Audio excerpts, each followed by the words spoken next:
GM. Good morning. Welcome to Wealth Wednesday. Glad you are all here. Get this party started.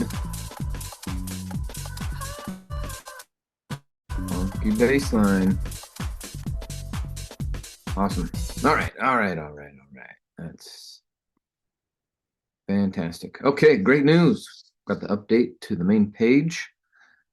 And if you missed the founders webinar, they've now placed it right here, conveniently. So if you're not able to catch the Zoom on Mondays at 4 Mountain Time, then here it is. So check that out. Pros and cons, right? If you show up live, obviously you can get your questions answered and do different things. But if you watch the recording, you can watch it on double speed. So, man, if we could watch it live on double speed, imagine how much more we could get done. All right, we're just goofing around. All right, quote of the day. You have learned something. That always feels at first as if you have lost something.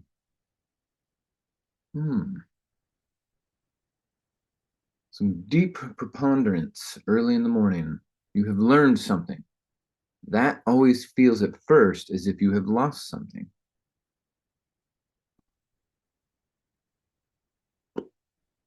What is he talking about? Like losing your ignorance? Losing your naivete? Losing a perspective, I guess.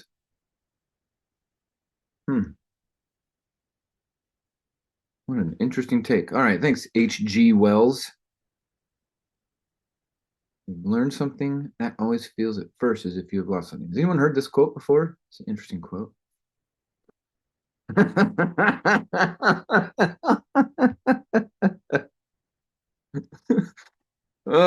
Doug nailed it. Good job, Doug. I get it now.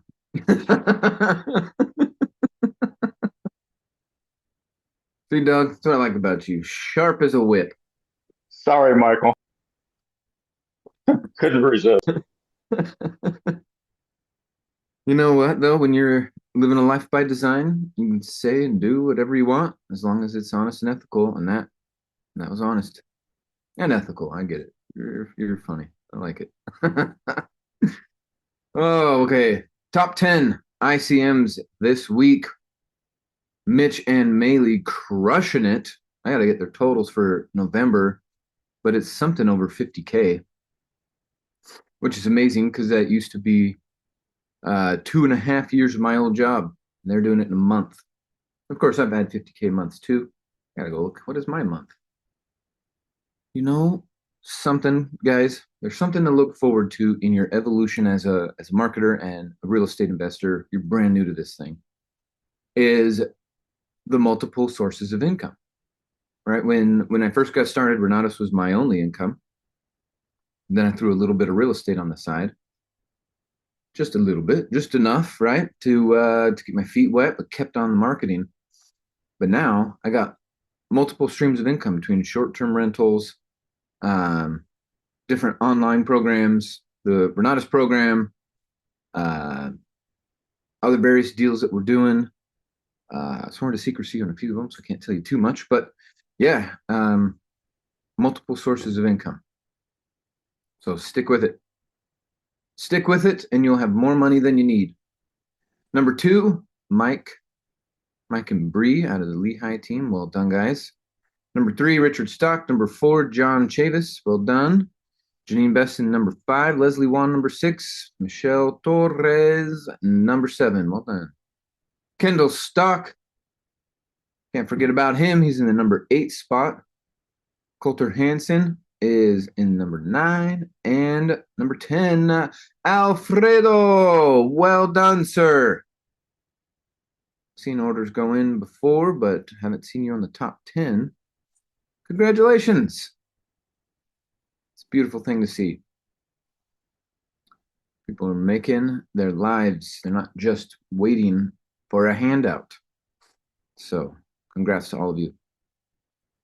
And as a reminder about the live education week coming up, December 4th and 5th, talked about how to do a house party live stream duplication thing for your guests. See, at the end of the day, when we are out here marketing, if you focus on solving their problems, it's going to be so much easier. Whenever I was focusing on myself making a sale, I was pushing people away. But when I was like, oh my goodness, the Federal Reserve is robbing us, the IRS is robbing us, the banks are robbing us. Um, and I realized that this was a huge problem we were solving and not just me trying to make sales. My sales went through the roof, became number one 2 years in a row. And it's because I was focusing on solving the problem, not just making the sale. Cool. Well, I'm registered for Live Education Week.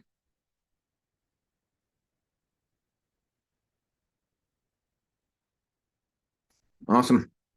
So for those of you who aren't aware or just never paid attention, your live stream button under your education tab will allow you to watch the 4th and 5th live streams. Let's see if I can get it to reload.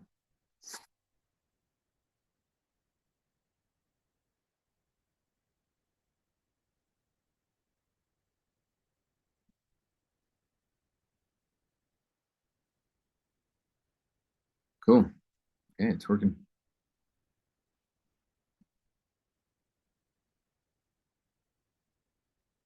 Okay.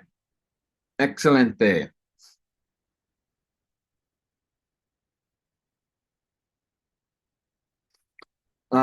Cool. So we had a great discussion yesterday with Bill about warm market reach outs. That was interesting.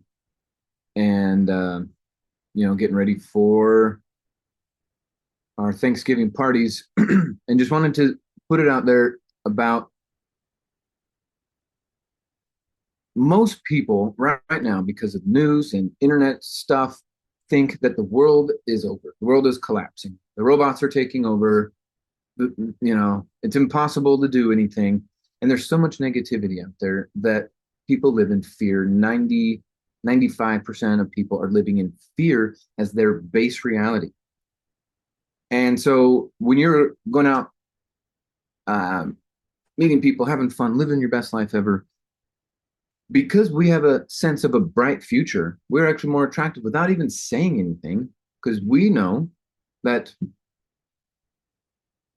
asset holders accumulating assets and solving problems, and that our life is literally our making, that things are going to be fine for us. It's the people who are hoping that the different departments of their government can help them, like the Department of Education, right? Being around for 40 years and then having some of the worst public education outcomes. Well, look at what happened with the government running. I get it. Governments are important for borders and a couple things. All right, simple stuff. But other than that, this country was built on self-reliance and personal responsibility. So, because we are taking responsibility for our lives, our business, our money, our relationships, our bodies, our outcomes, we don't need to get worried by a few headlines here and there that come worried watching normal people. When I say normal, I mean people who are waiting to wake up. Wake up, Neo. The future is bright, right? With the doom and gloom people try to paint with China and the US and all this stuff. It doesn't matter. It's for clicks, it's for views. It doesn't matter. Your job, my job, is to become our best versions of ourselves, be great examples of that to the people around us. And by doing that, we'll be so attractive that when we say, yeah, I'm not worried. No, no, no. I got my 3 year plan, my 5 year plan, my 10-year plan. Things are going great. A little behind here, a little ahead here. And you become such a unique, like a lighthouse in a storm for people. Be that. Okay. Be sure. be the real estate investor, be the coach, be the trainer, be the guidance person, but the vibe that you're going after is a lighthouse in a storm. Doesn't matter the storm. The lighthouse doesn't turn off, doesn't flinch, it doesn't take a step back. It is there regardless. And when you are that in your communities, whether it's just in your house, in your church, in your neighborhood, you become so attractive, people cannot ignore you. And then you can really solve their problem, right? People complain about grocery prices, be like, huh, I found a way to make half of my groceries a tax write-off. But don't get into the teaching. Don't do the teaching. Just do the what it is, not how. Okay. People are complaining about mortgage rates. You go, well, I got my 30-year mortgage down to 8 years. Right. Now, if you haven't, then don't say that. But I know, like I see Lester on the line here, him and his wife got debt free in like less than 2 years because of the program. Um, right? Like it's so they get to say that. It took me 7 years to pay my house off, so I get to say that. Don't make up anything, don't lie, don't exaggerate. But if you ran some numbers and you say, hey, based off of today's numbers, if nothing changes, I'll pay off my house in X number of years. And if you need help with that, though, figuring out those numbers, let us know because um, you should know, right? It's one of the biggest um, one of the biggest sleep aids is a paid off house. That might be a little post for your Facebook groups. One of the best sleep aids is a paid off house. So anyway, because we have a bright future, which is unique for most people's experiences, and that creates that attraction, that vibration, the people, that magnetism people want to be around, then that actually gives you the opportunity to solve the problem. Yesterday, when I was telling you about that electrician guy, he's actually going to be coming over for Thanksgiving. That's some people coming over. One of the benefits of a big house. Um, pros and cons with everything, right? Anyway, we talked some more, and it looks like he's actually going to put that capital. I want him to buy the training program. He doesn't want to buy it, but he does want to make money doing real estate investing. Okay, so now we're going to talk about our RV park. And I've conveniently placed a whiteboard in my living room, so we'll be able to bust it out. But my point is that going back to what Daine has taught us all those years ago and continues to reinforce is the 4 buckets, right? So I asked him to buy the training, said no. Do you still want to do real estate? Yes. Okay. Active or passive? Well, he's got some capital, but he's also an electrician. Well, one of the main things we need in the RV park is just a bunch of power lines ran everywhere. So I'm going to be working this out, but this is my idea. I'm going to get the electrician to use his own money to buy all the material for the electrical job and then have him install it himself and then give him equity in the deal. No money out of pocket for me. He pays for his own parts, he's his own labor, and he's getting sweat equity in the deal. Huh? Lowest risk on mine. The opportunity that he was looking for offered to him. He gets to be in his strength zone, and then we'll both get way more money. So anyway, I did a couple calls from the lot earlier this summer when we were chopping trees down and creating the trail and stuff. So it's exciting. Life by design. I never thought I'd be designing RV parks when I got into Renatus. I just thought about little cookie cutter houses and cookie cutter neighborhoods and having a little portfolio of 10 deals. Now I have 10 deals on one street. It's incredible, but they're not cookie cutter houses. Far from it. So when you are putting together your parties and you're showing up and you're trying to think through your conversations, what you want to have, be intentional with these conversations, right? I'm not just trying to let happen. I don't know many electricians I could trust like I can trust this guy, and that would also put the money in to do their own equity buy-in, so to speak. So be intentional with your deals. What do we got here?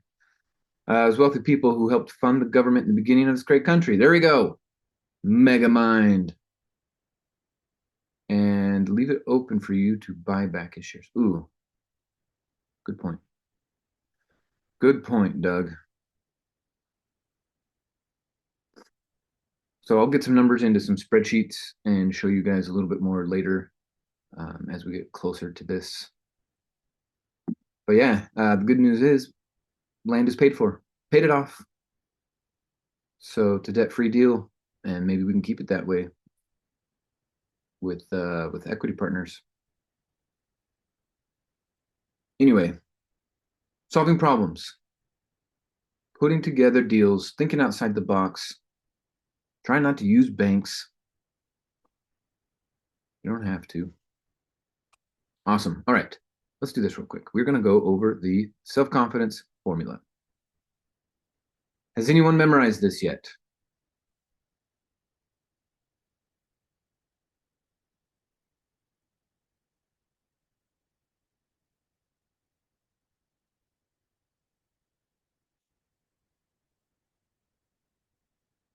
Interesting, huh?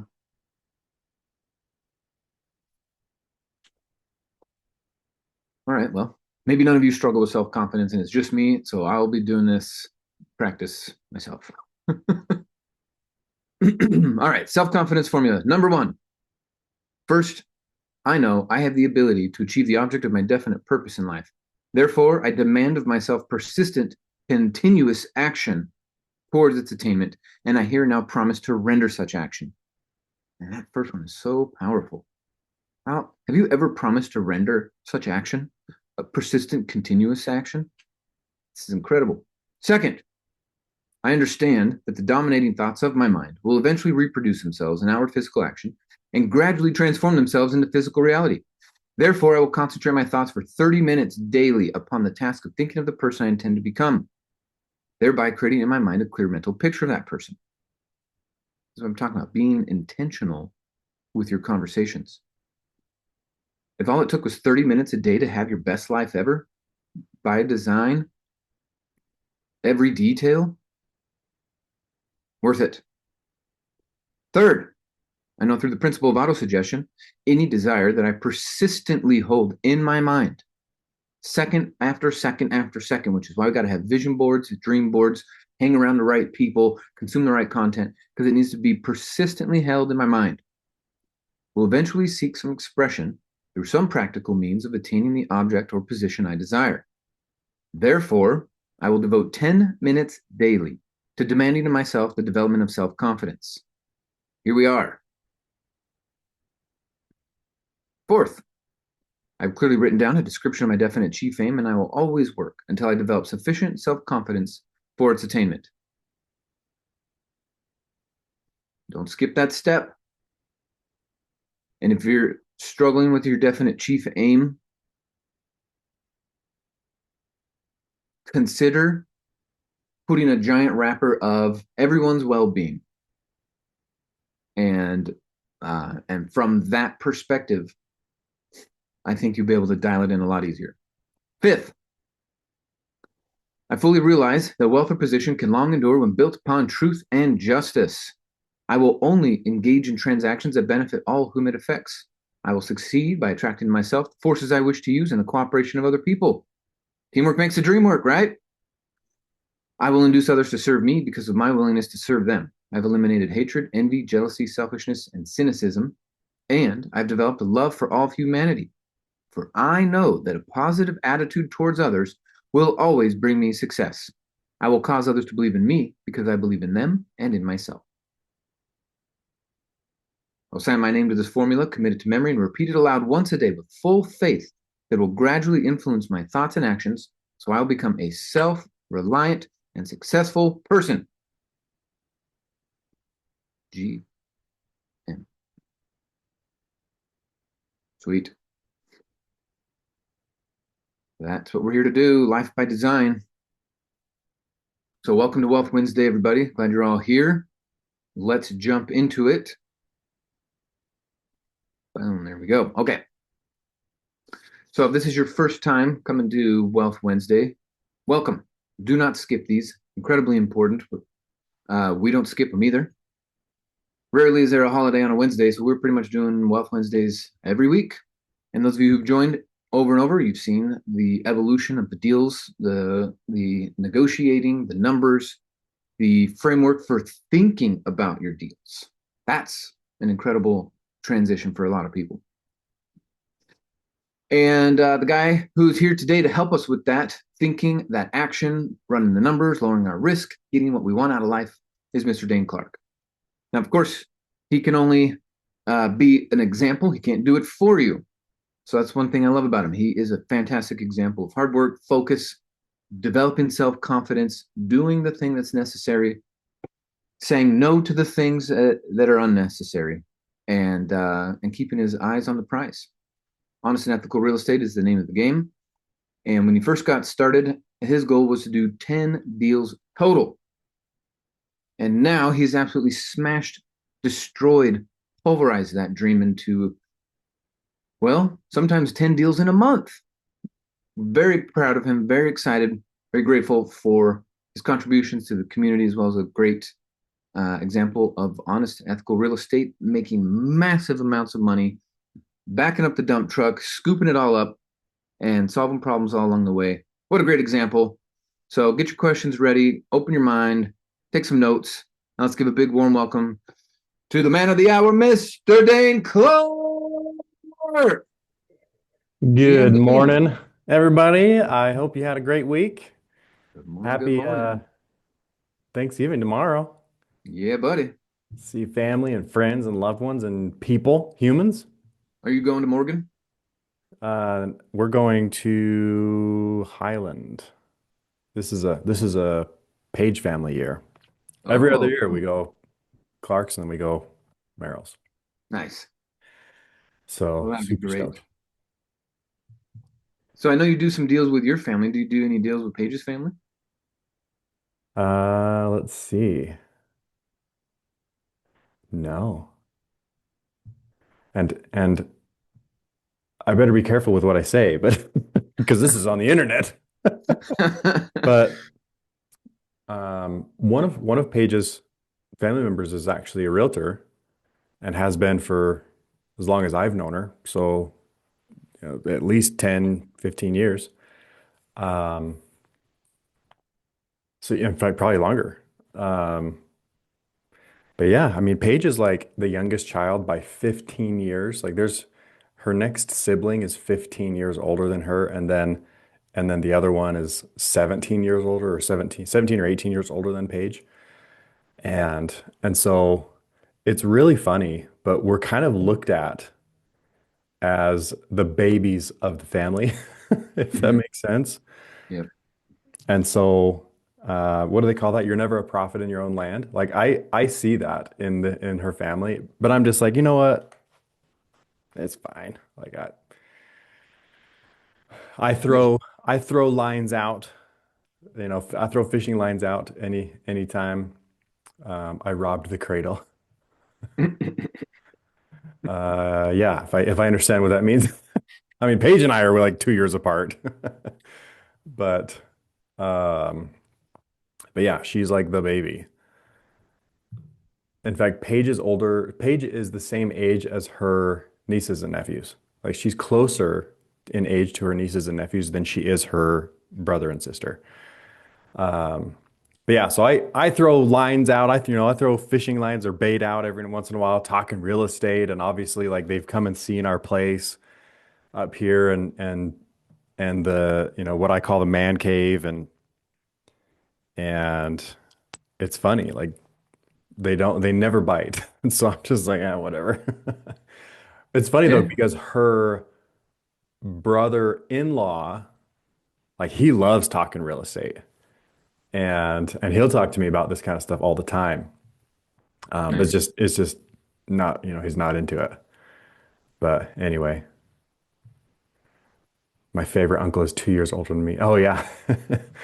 Yeah, Paige is the favorite aunt. because she like grew up with her cousins. Right. But but yeah, somebody just pulled up to my house. Let me just see who this is. FedEx at 8:30 in the morning. I've never seen a FedEx this early. Thank you, Yeah, sir. had to get ahead of all the deliveries, man. Oh FedEx, yeah. UPS, they're gonna be so slammed. You know, Vanessa used to work for FedEx. She was one of the warehouse Oh quality really? assurance managers. So she'd get up at like 3 a.m. to go to work. And yeah, she told me all about the schedules, like people working 18-hour days nonstop. And so yeah, they're just trying to get ahead of it. Yeah, crazy. Oh, you know what? I do remember one thing as well. So I can't remember how early this was or when this was. I just remember I remember where we were at. Um, but we were at some event and that oh yeah, because her sister-in-law is a realtor and they do, you know, have you ever seen realtors put on events for people to come and customer appreciation, all that kind of stuff. And Hmm. they're just basically trying to find leads. Um, and so they used to invite us like every year. Um, but whenever we would talk real estate and I told her what I was looking for, she was just like, oh, like that like doesn't exist. You know, so she's very retail. She was a very retail oriented realtor. Um, anyway, so we were at this event and somebody from Renatus recognized me at the same event and was like, "Oh my gosh!" And anyway, and so then the sister-in-law was like, "Oh, you're part of Renatus." And then it was just like, I don't know, I went down a notch in her eyes. And ever since, like she just like refused to talk to me about real estate. And so I to this day I still feel like I don't know exactly how she thinks. Um, because I've told her like, yeah, like I've bought hundreds of houses and anyway. And I've even told her like, yeah, let me know. It's but I can't help but feel that it's really just that you're never a prophet in your own land kind of stuff. Hmm. Paige is the baby child and we've become wildly the most successful child, if you will, or family in the Yeah. in the family. Yep. Um, and so I don't know, I think there's a little bit of that involved. Which is all the more reason why we need to, design our own lives. Even family and friends, the closest people to us, aren't going to do it for us or even support us sometimes, Yeah. right? And so it comes down to that self-reliance, self-education, picking your friends, and yeah, being on purpose about it. And it's not going to Yeah. work any other way. And it's hilarious actually because we just had that baby and uh our little boy in May. And it's tradition in our religion to bless the baby when they're, 3, 4, 5 months old. And so we did it I think it was in August, if I remember right. Just right towards the end of summer. And so we had everybody up because Paige's family doesn't usually come up here, even though we invite them all the time. But that got everybody up here. So both my family and her family, and we had a bunch of friends. And so we had a huge, I don't know, we probably had 50, 60 people at our house in August. Nice. And I've got like 10 dirt bikes, three four-wheelers, a side by side. Like I've got just all the power sports toys. And it was funny because I just like got everything out and let everybody ride stuff. And so everyone, there was a dirt bike for like everybody that wanted to ride one, and then people riding the four-wheelers and and like even still like when they, and I've got five snow bikes, and just filled up this garage. And it just didn't it was hilarious because we have friends and then we had family all at this one event, which Hmm. I typically try not to mix. But for this kind of event, it's kind of hard not to. And so yeah, so like all my family, I should say all of Paige's family was up riding these machines. And one of my buddies turns over, he's just like, Dane, like, did you know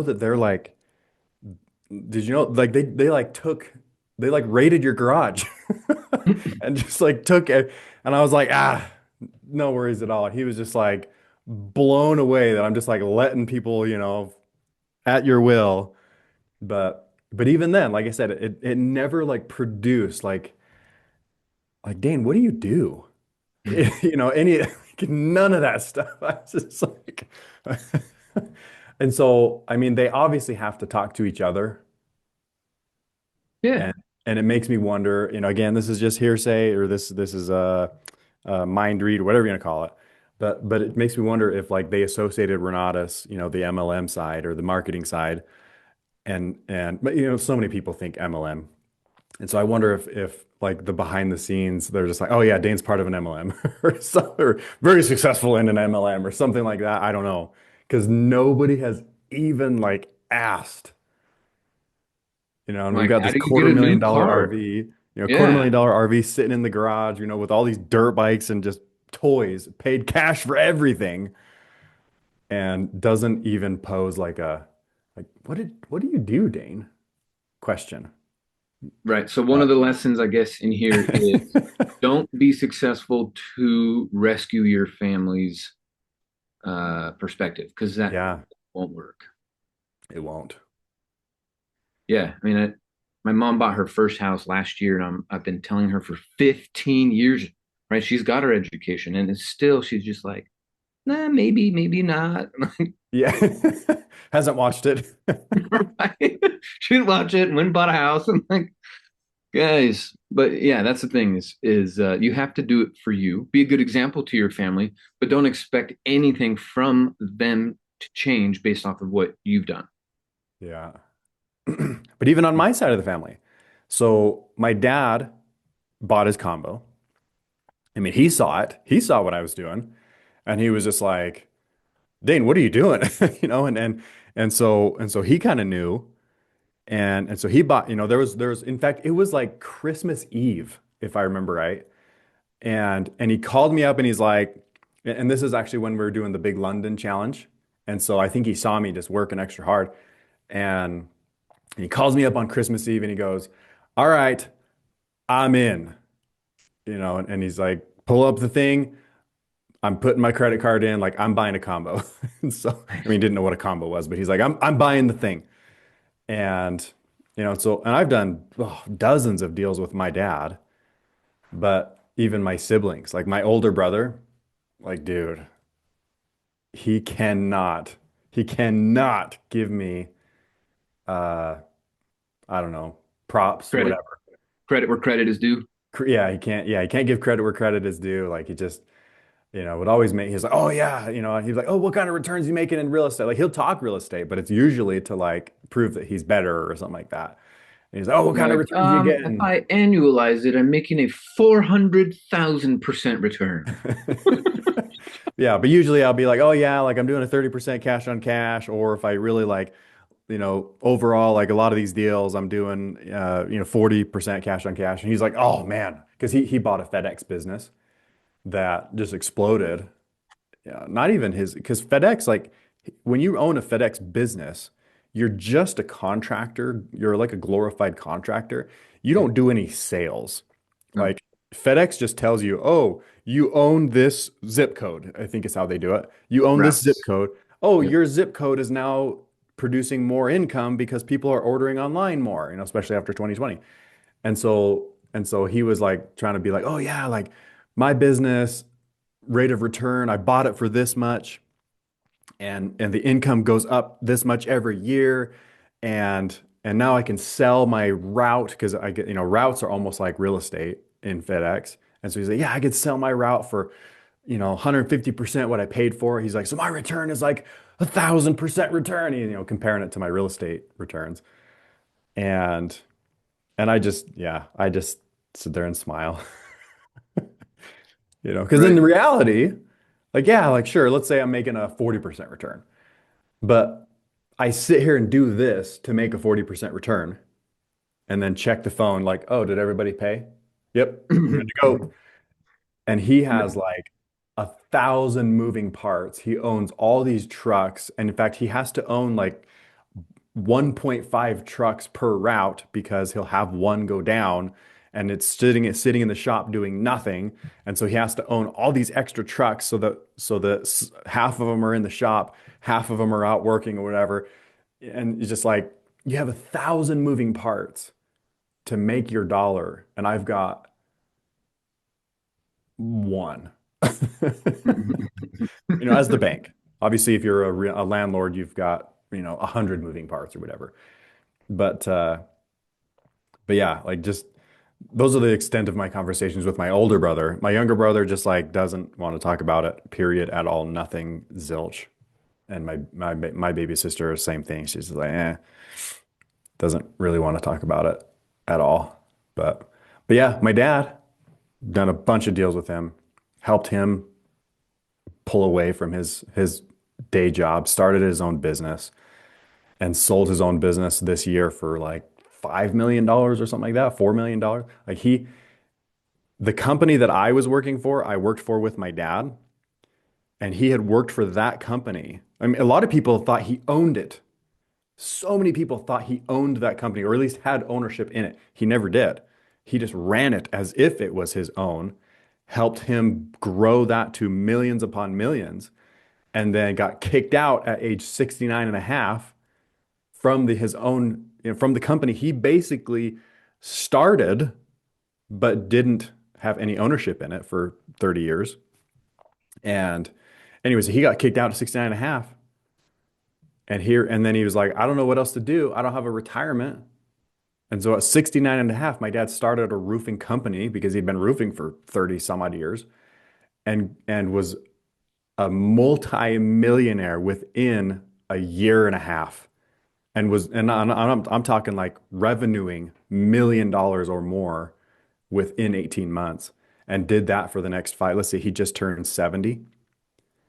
And so here he is, 5 years later, and sold his business for $4 million. Impressive. Changed his life. You said And I 69 attribute or that to Renatus. 65 when you started. What's that? You said he started the business when he was 65? Yeah, sorry. At 59 and a half, he Oh, cashed 59. out. At 59 and a half, he cashed out his 401k because, long story short, got involved in this big Ponzi scheme. I was a part of it too. We lost tons of money. So at 59 and a half, my dad had his house paid for free and clear, and he had, I don't remember, hundreds of thousands of dollars, not millions, but hundreds of thousands of dollars in a 401k. We got involved in this big Ponzi scheme. This is before Renatus. And he like gave money, hundreds of thousands of dollars. He gave money to uh, this big Ponzi scheme that we thought it was going to work. I don't know. I look back and say, oh, now that I'm Renatus educated, like I would see the writing on the wall. But back then I had no idea. Anyway, so my dad lost hundreds of thousands of dollars. He refinanced his house. So at 59 and a half, he had a 30-year mortgage and a 401k with zero balance, literally nothing at basically 60 years old. And that's about the time that I joined Renatus.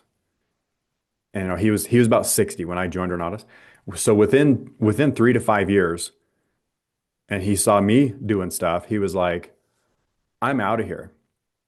Yeah. My dad lost almost $1 million. It was around that 750, $800,000 range. And sorry, I guess I've told this story before, but yeah, so he lost everything at 60 years old, and then saw me join Renatus. I quit my job because we were both working for the same roofing company. He got me the job basically. And so there I was roofing alongside my dad. He just started his financial life over. I had just gotten married. Paige and I were newlyweds, no kids yet. And just trying to, and I was massively in debt because of this, because I had financed a few things in order to invest in this Ponzi scheme. And so I'm massively in debt as a 20 some odd year old kid. And that's when I was introduced to Renatus.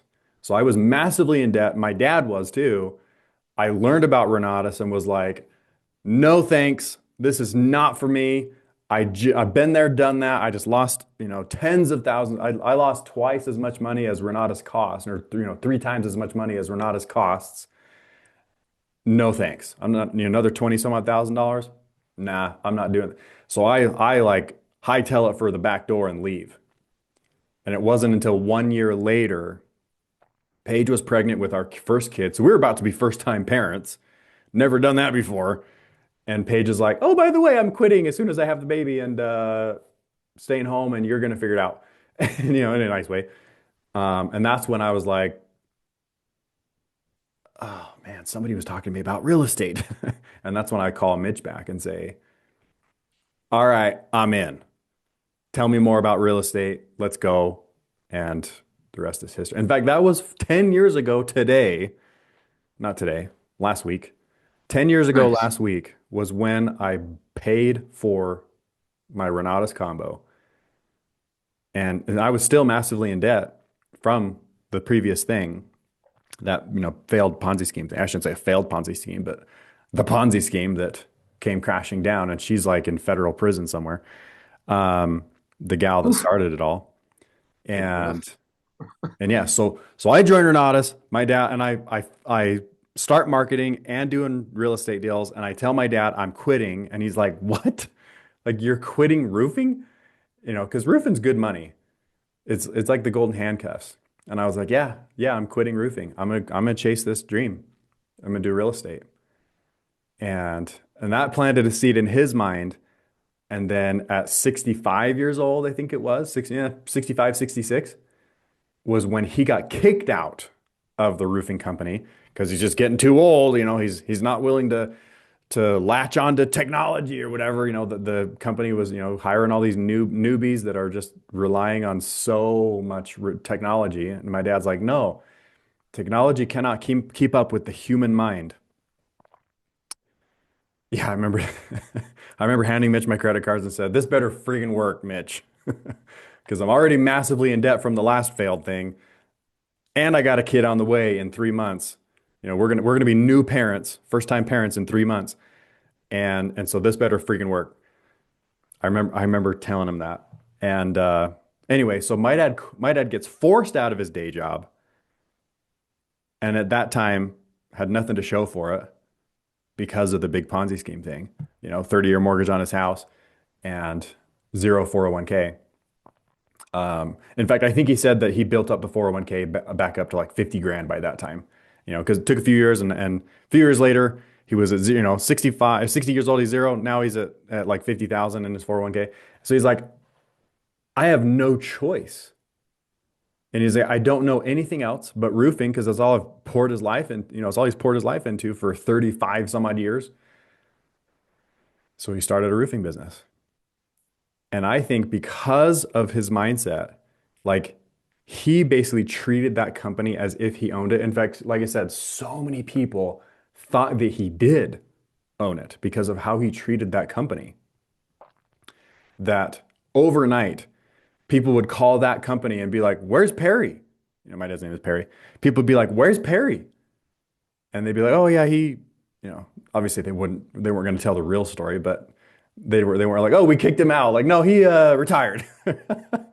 I'm like, well, and people would be like, "Well, is he still roofing?" And I mean, and I guess they would say yeah, because somehow he wouldn't even let my dad keep his phone number. So his cell phone that he had for, let's see however long cell phones were out, he has had that phone number. They wouldn't even let him keep that. But anyway, somehow they would find my dad's number and call him, be like, "Are you still, I will only work with you. Are you still in the roofing business? Because I need you." And overnight, like I said, he had a company that was revenuing $1 million within that first year. And my dad's extremely frugal, and so he paid his house off. He stockpiled cash, and we've done, like I said, dozens of real estate deals. He's shoved money into real estate that I'm doing alongside each other. I mean, just revolutionized his financial history. And I blame Renatus for helping. Obviously he didn't watch a lot of the education, but he watched me apply the education, take off, and I think it inspired him to be like, what am I doing? Like, if Daine can start a little business and do this, then why can't I? And so he started his business, and partially by force, but partially by like, I'm doing this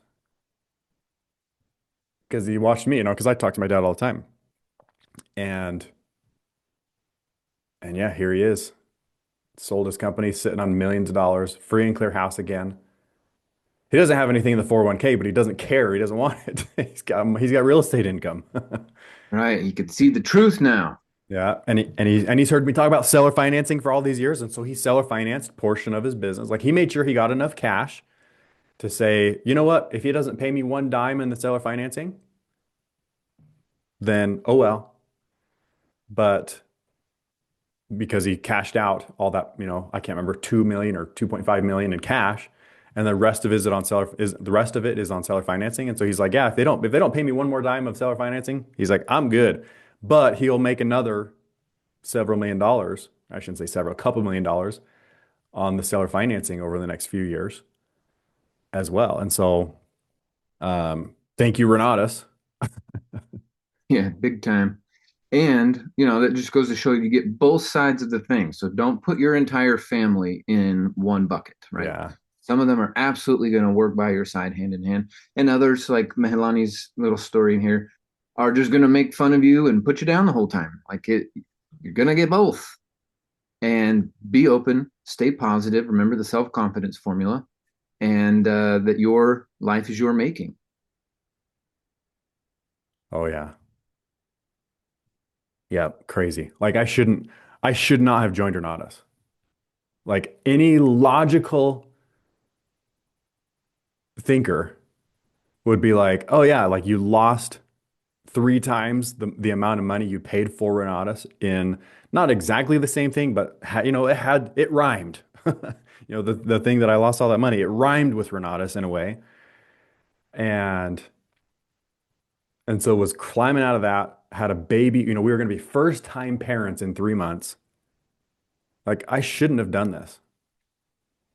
But something inside of me was like, this is it. And I actually remember, I don't think I've ever shared this before, but I actually remember when I handed Mitch, I'm gonna cry. When I handed Mitch those credit cards, and it was like this better freaking work and all that, the funny stuff. But in reality, in the back of my mind, somehow I knew that this was the thing that would help me climb out of the mess that I was in. All the debt that I had, all the debt that my dad now had, like somehow in my mind, I knew that it would help me and my father climb out of the mess that we had just been handed from that big failed Ponzi scheme that we contributed all that money to and lost every penny of it. I knew. And I remember thinking, this is how I will become whole. Even if I do it myself for my father, but he ended up seeing it and he did it for himself at the same time. Beautiful. And I was not wrong. Yeah. I hope you guys are getting goosebumps from this. This is incredible. I remember thinking that really early on. And I think that was part of what drove me to be like, I will never quit. I don't care how many times I fail because I'm shy. Whew. How did you convince your wife to let you retry this? It sounds like you might not have heard this part of the story, but I remember I call up Mitch. I'm like, hey, I'm getting into real estate. And but I was like, I'm not going to buy your thing. I was like, just give me 5 pointers. I'm going to buy a rental. And so that was my mindset. Like, I'm getting into real estate, but I'm not buying your thing. Give me 5 pointers. In fact, I was looking at a rental property at the time. I was like, yeah, look at this rental property. And he just laughs. And he shows me how if I bought that house that I was looking at, because it was even going to be on seller financing. Like I had negotiated that potentially I could buy this on seller financing.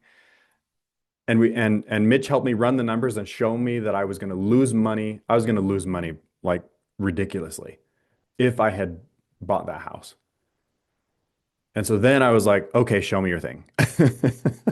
And so I come down to the meeting and for some reason in the back of my mind, I had thought it was like $7,000 for, from that year ago. And and then I see the price tag of like 20 some odd or 8,000 or something like that. I can't remember. Yeah, it was probably just AIT that I was remembering. Anyway, so I remember seeing like, oh, it's 20 some odd $1,000 and was like, oh my gosh, like no, this is like 3 times as much money as I thought it was, more. And so I basically come home and say, never mind, honey, this is wasn't a good idea. I'm not doing this. And so anyway, so there's my sweet wife, tummy's starting to get all big and she's gonna have a baby in 3 months. And she's like, well, let me come and see it. And I was like, honey, they want 20 some odd $1,000. And she's like, no, let me come and see. So she comes down. The week I went by myself, I sat in the back row. The week that my wife came with, she forced us to sit in the front row, like front row, middle of the aisle. Like there's an aisle down the middle, like front row, middle, basically where the speaker was going to spend the most time. And so now we're front row Joe, and she's sitting there and listening to the guy, and that was it. Like I remember she like leans over to me afterwards and she's like, we're doing this. And I was just like, oh, oh boy, and so she's like, having the guy come over and talk to us. I'm like, no, no, don't attract attention because then we have to buy. And yeah, the rest is history. Like it was let's see, it was at that time, um when my wife saw it, it was a guy named John O'Neill.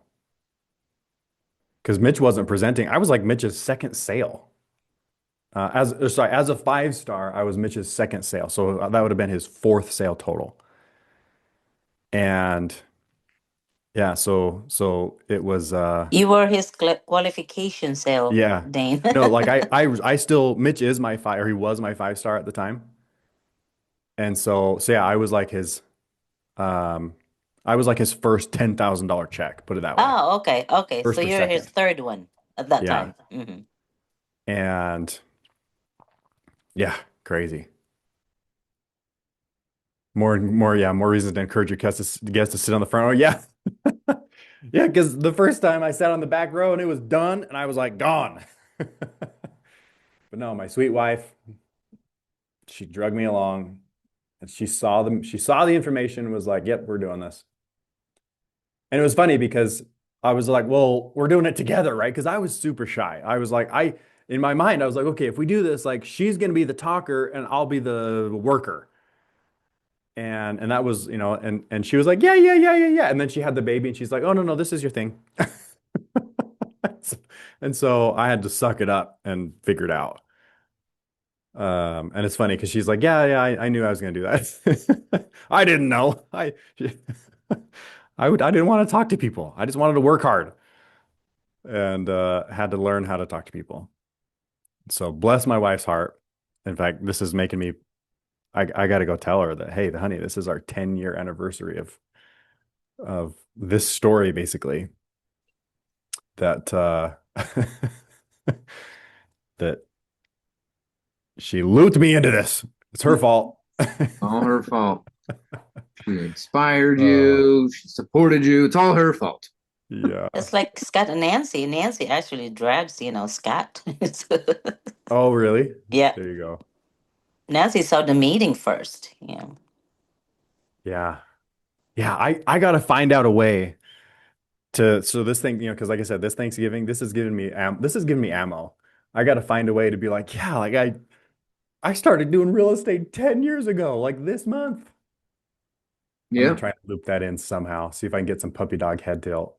Bring some sparkling grape juice and say, we need to make a toast to myself. There you go. And by We're the gonna make a way, I toast to made in Paige. 10 years, what, 300, over 300,000, 300 deals? Is that? Yeah. Yeah. In fact, did I share with you guys that I put my 10 millionth dollar to work? Did I share that already? I can't remember. No, that's awesome, dude. But yeah, I have now put to work $10 million of other people's money. I'm just signing in here. Yeah, that's worth a toast. Yeah, if you make That's a a conversation starter right there. There you go. That right there is like, whoa, like surprisingly, just give, I think there's a good segue to just in front of her whole family, just say, you know what, this wouldn't have happened without her. And we should raise a glass to her. And I Yeah. there think we that go. that will bring her emotional. Yeah. See, this is how minds work.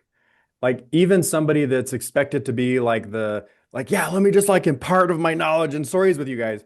But the brain has it has its protective limits on ourselves. Which so I've created the belief that yeah, Paige's family doesn't like talking about this anymore. And so I've just like accepted it. And so I don't usually bring it up. And so you guys helped me basically talk through this. Like the human mind needs to talk through things. You guys helped me realize like, oh my gosh, like I got some conversation. I got some stuff that would be like super nonchalant, could This is, speak, in passing pretty much. Throw another line out there to see like if anybody wants to talk real estate now. but the thing is, you're not even throwing the line. You just empowering your wife, which makes it even better Yeah, in front of her exactly. family. So, which I think Yeah. is very powerful. We should hear how it goes after you come back, man. It's gonna Yeah, be we'll awesome. see. But yeah, 385 deals, and I have put to work $101.1 million of other people's money Sheesh. to date.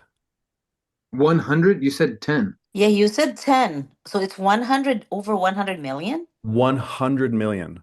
Wow. Well, yeah, because you said Oh, 10 sorry, did I say earlier. 10? You said Yeah. Yeah. 10. Yeah.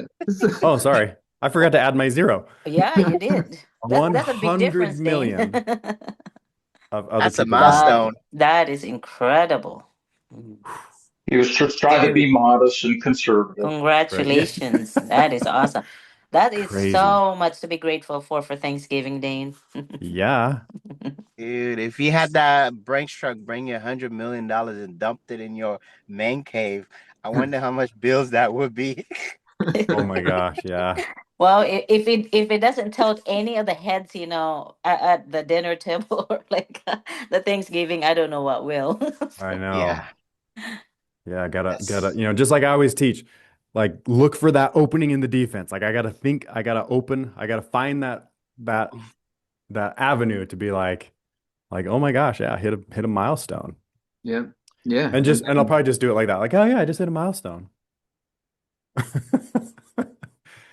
Then yeah, phrasing it with gratitude towards Paige Yeah, at her family's thing, that'd be huge. absolutely.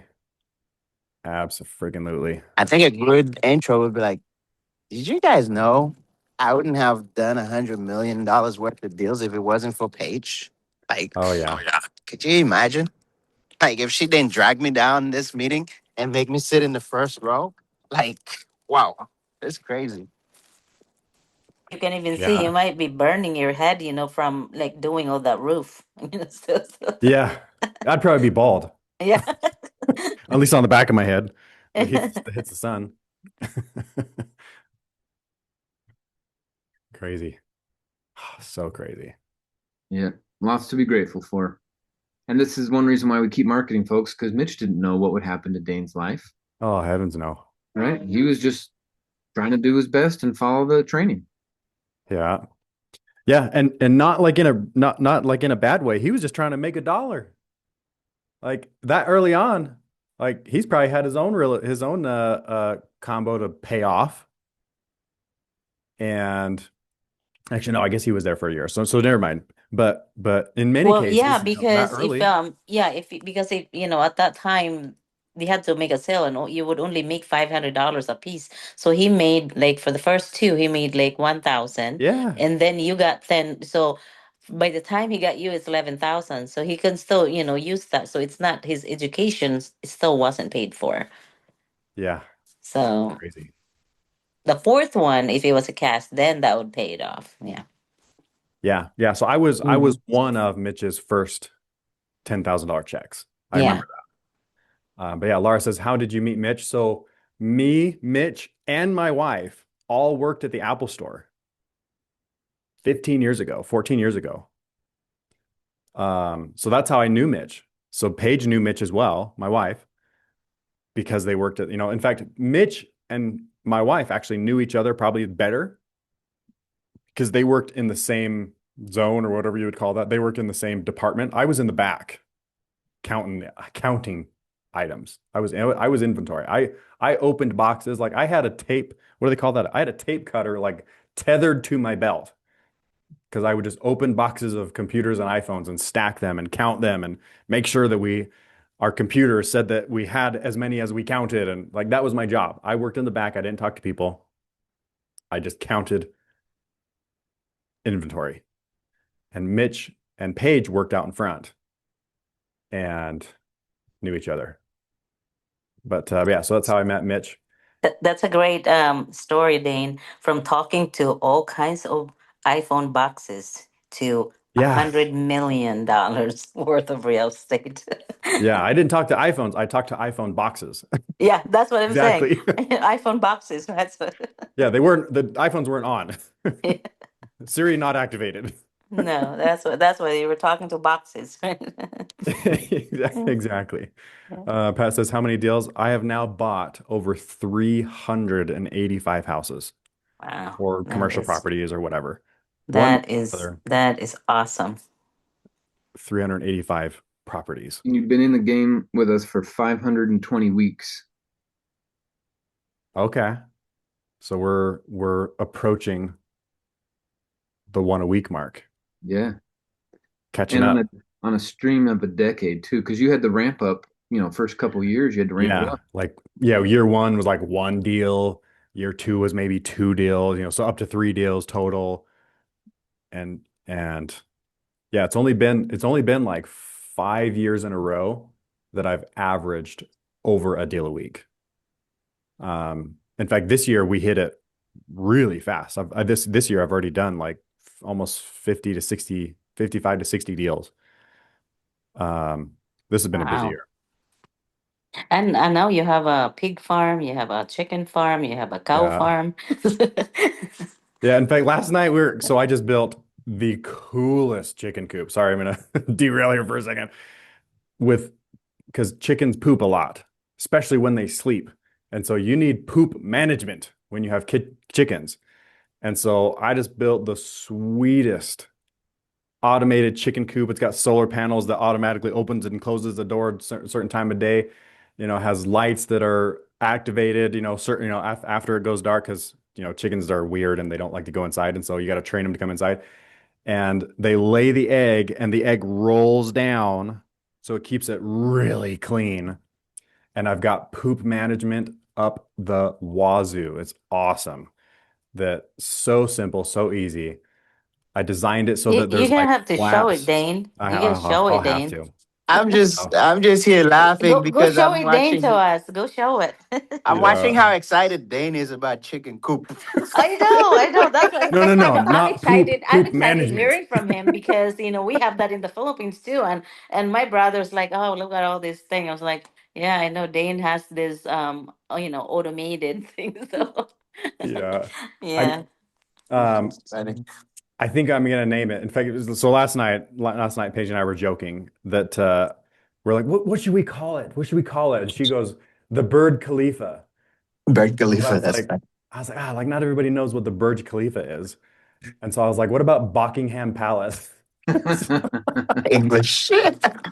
So yeah, we're gonna call it. And she's like, we got to make a sign, so we're gonna call it Buckingham Palace. But yeah, like super awesome. And I built in storage, so like the whole side opens, so you have access to the whole thing. And I bought a concrete rake, which if you've ever seen a concrete rake, it's basically just a flat rake, like almost like a scraper. And so I designed it to where there's waterproofing on the bottom. We throw out a little bit of stuff and I can pull all the chicken poop out. And I've got a built-in storage for the wheelbarrow that goes right underneath it, built-in storage for the rake. So it's just like literally open the door, grab the rake, pull the poop out, go dump it in the garden for fertilizer. And next to it, I've got about 1 year's worth of chicken feed built into the chicken coop. that is rain proof or whatever. So it's stored. And so I've got all the feed, all the management, like the tool. Oh, it's awesome. Buckingham Palace. Love it. Way How, Uh, cool. how many hens do you have now? I don't even know. 20 something Oh, probably. okay, cool. We Yeah. must see this poop operation. It's in Idaho, literally 1 mile from the, let's see, Laura says it here. Show me. I think I'm about to get chickens. Um, do it. Great for self-reliance. Yeah, absolutely awesome. Yeah, we send our kids out to go get eggs in the morning. And they're always like not very clean usually. And so that's why I was like, okay, we're doing this. So we designed it to where like they'll lay their egg and the egg rolls down out of reach for the chickens so they can't touch it.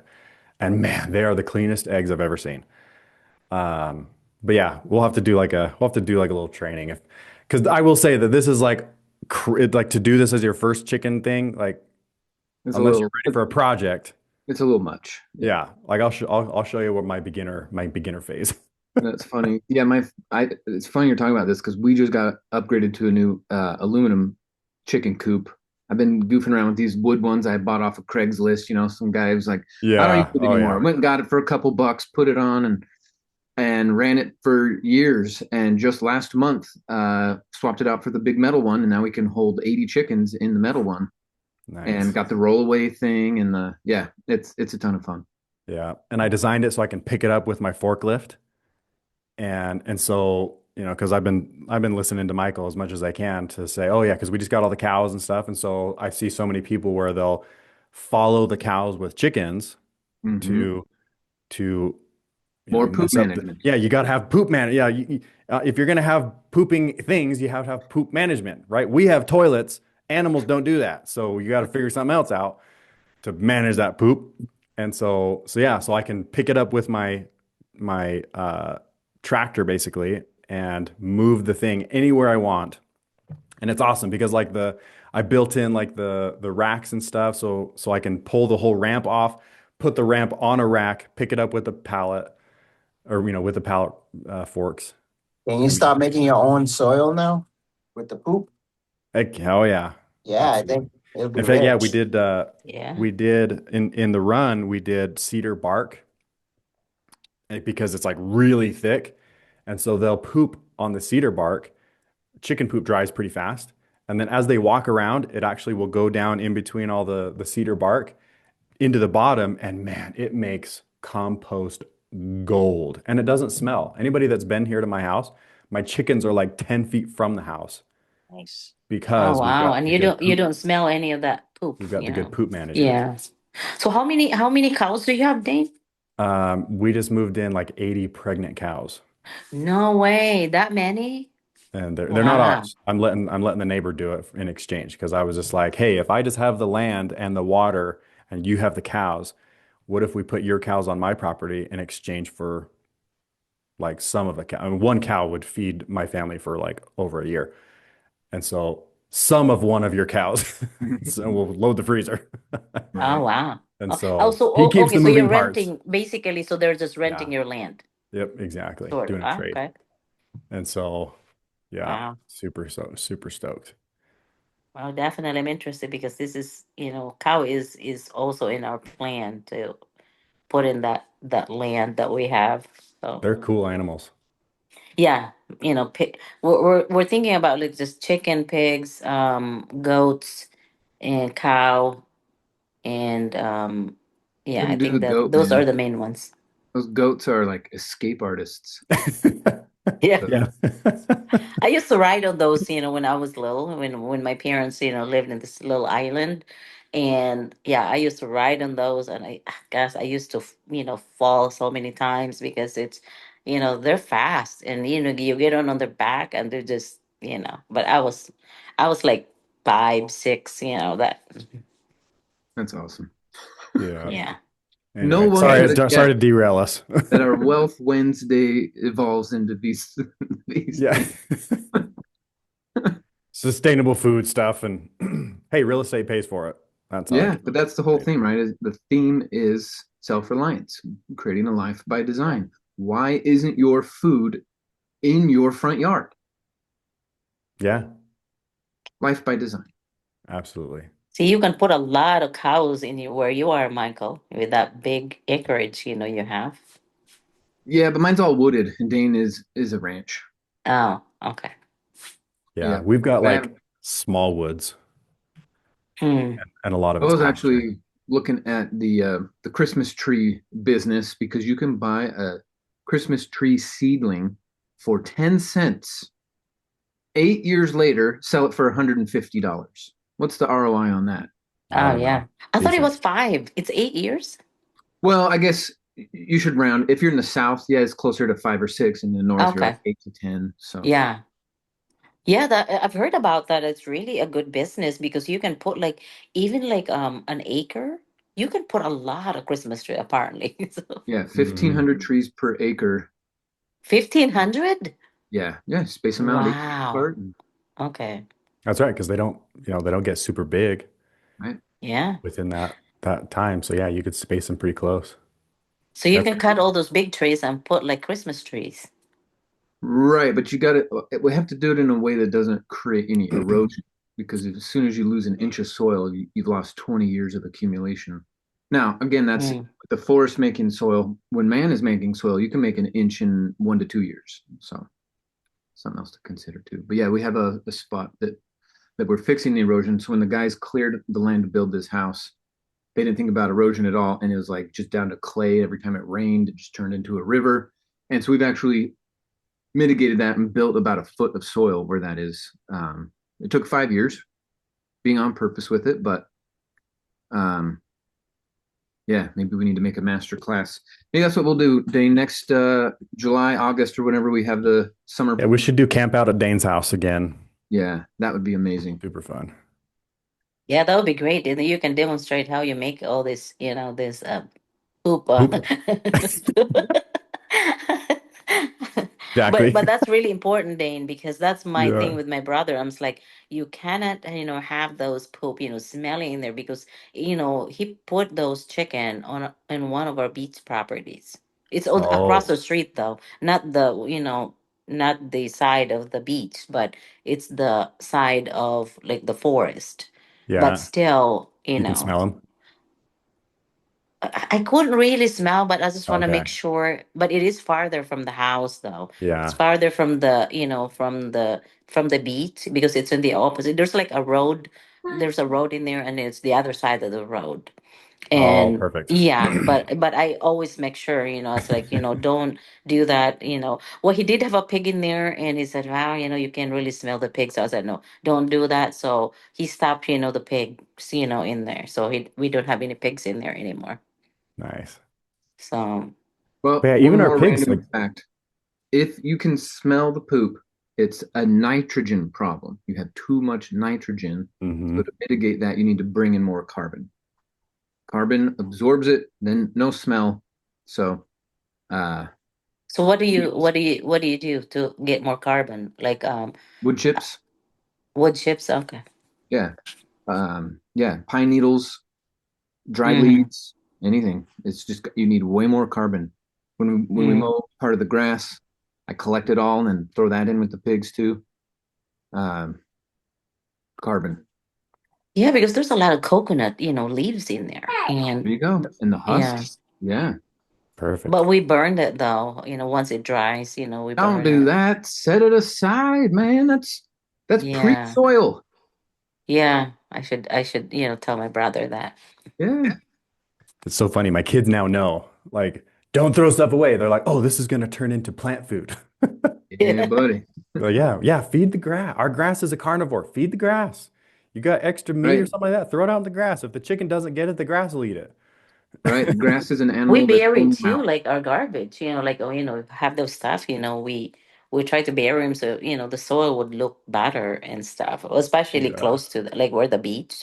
Yeah. Anyway, Yeah. who's got real estate questions? Sorry. Major derailed. Anybody got some Well, last? this is real estate, Dane, Yeah. land, right? Yeah. I know Celeste had she was in the middle of a deal last week, seller finance, 1 acre lot, something like that, new build, something. Celeste, are you in a spot to come off of mute and talk about it? Sure. And then, Hello, oh, everyone. oh, hey, GM. Yes. Yeah. So I had an inspector come out, and well, all along I've been researching what the plan would be just to do a remodel on it. As you guys may recall, it's been sitting for a minimum of 5 years.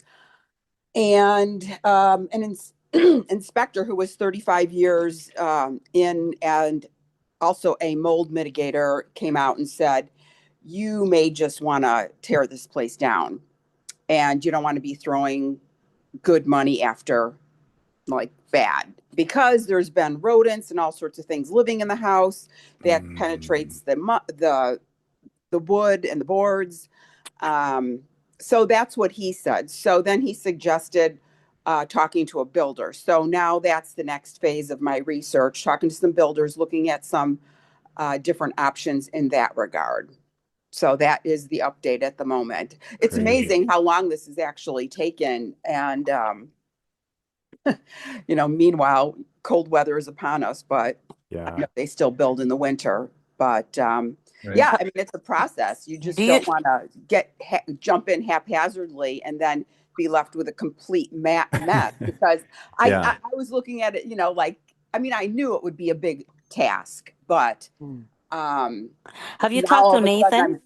pardon me? Have you talked to Nathan, the one that's doing the subdivision here in Huntley?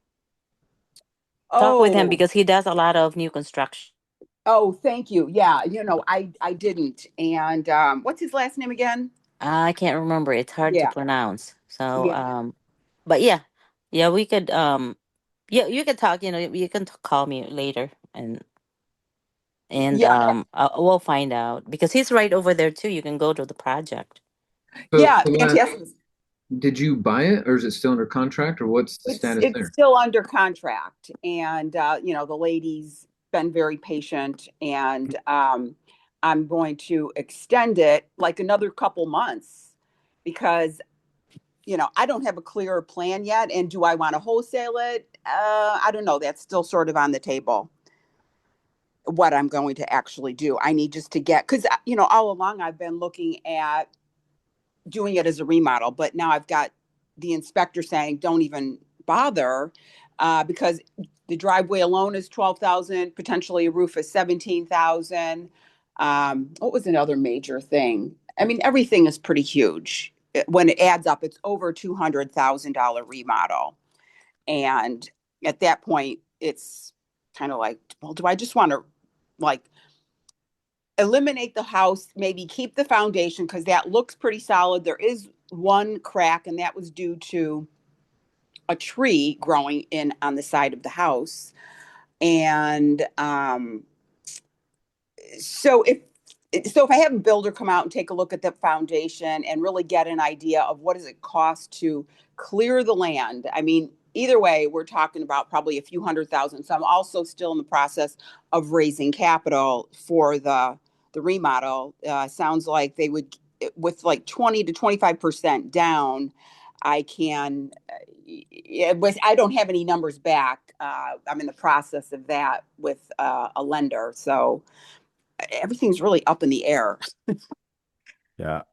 Sounds I like wanted to say this too, like kind of like when I was talking about my brother and the FedEx business and all these moving parts. I Mm-hmm. feel that real estate's in the same, you still have the same pendulum in the real estate. How many moving parts do you want to manage, to process, to have to account for in order to get a paycheck? And the hope is the more moving parts you have to deal with, the bigger the paycheck. If you're all of a sudden finding that the moving parts are going through the roof to do all this extra stuff and tear it down and build new and because he's right. If it's had rodents in it for that long, I mean, it's a wild card. It is, Right. yeah, you don't know until you know. And sometimes you only find out when it's too late. And so yeah, Right. And just start asking yourself how many is the paycheck worth how many moving parts are coming to fruition that we have to manage. And I'm not saying they're right or wrong. it's a yes, I'm okay with this, or like, let's find something that's more my style. Absolutely. And I agree with you because, I mean, this is a year-long project now, and I've never even done anything this massive. I mean, I've always been pretty conservative, and I'm like, hang on, this snowball is getting really big. And the two Really main, fast. yeah, right. And the main thing for me is um that it's 2.5 minutes from my house and that it's an amazing neighborhood that I clearly know. But it's like, whoa, this is just getting really out of hand. And I mean, I would like to obviously, have this amazing transformation, but at the same time, am I ready to devote a year of my life to Yeah, at potential? what cost Oh my or God. profit? And then the Like, stress. I mean, to take on oh yeah, 200,000 or 300,000 worth of remodeling. I mean, this is just not the kind of stress I'm yeah, accustomed to. give you some gray hairs. For Oh Well, my if you're goodness. going to do new constructions, you can hire like like a GC and do all the constructions, so you don't have a lot of, because they're going to be doing all the permitting and all that, and designs and stuff. So Yes. if you want to go that route, I mean, if you don't want a lot of stress, basically. The more stressful if you want to act as a GC and then you hire all the subs, and that would be a nightmare. Well, honestly, I did talk to another guy. See, the cool thing is that because I've been in Renatus, I'm always reaching out to people. These are old, like leads in my phone that I would document notes on. So this Mhm. inspector I had spoken to like over a year ago, this other contractor I'd spoken to years ago, and I was out in like an area called Round Lake and investigating a property out there. And during that time, I was recording all these conversations I was having with them. So then I kind of reflected back, and this one contractor, like they do everything from pulling permits and everything. However, I did ask them for references, which at this very moment I have not seen come through yet, although I don't have a contract signed with them. So I'm sure I'm not that high on their priority list. But um, the bottom line is I need to really evaluate. Like maybe it's just better to get back into my iOS and start looking for more um, a little more lipstick on a pig is fine, but just find a property that I can buy and hold, just knowing and feeling confident that I can get the loans so I can buy another rental. That might be a Mm. better fit for me, but I still want to talk to the builders. Like literally, um, there is a blank lot 7 doors down. That's how I got to the price of 150,000 at the starting point minus like maybe the 20,000 that was on the property as a loan still, plus the $30,000 to clean it out. Now we're at the $100,000, and so it's I still need to have the conversations on from the other side of the building and the removal, and just understand what that looks like. But at the same time, we're going into winter. How much stress was I planning on? Delving into something that's going to last a full year at least. And so, yeah, so that's just where I'm at with the project. Interesting. Okay. Well, if you're going to do the a new build, then just get that with your contractor that they will be doing the demo. So just include that part of it so you don't even have to do all that stuff. Oh, yeah. There was no way Yeah. that I would deal with, I mean, Yeah. the demo. I mean, obviously, for a minute there, we thought we could clear it out, but it's just way too massive. It is just too big. Mm-hmm. And after the inspector said, I would just suggest tearing it down. And in any other case, I would never even consider this project being so big, but it's the proximity and the high value of the neighborhood that has me so stuck in the yes place. But more conversations need to be had for sure. Cool. Yeah. Cool, Yeah. cool. All right. Thank you. We're Yeah, 9:30, thanks so for the we'll update. And just Yeah. remember too, guys, that when what Chris Albin talks about in the red flags class is look for reasons to not do the deal. yeah. Yeah. I'm actually listening to that. And what I'm really happy to hear is that Bill Predabon's actually coming to Chicago in January, which is completely relevant, tear down, rebuild. So I'm listening to all of these classes at the same time. It's like, oh my God, all this information. But it's Nice. exciting. It is. But it helps me also to gain clarity. Even if I don't do this, it's absolutely caused a lot of additional clarity on my vision, because there's nothing more motivating to get into your class than having a deal on the table and trying to figure out what am I going to do. And it's time sensitive, so I'm like super motivated and getting into the I classes and think writing. So a good Oh, sorry, Steve.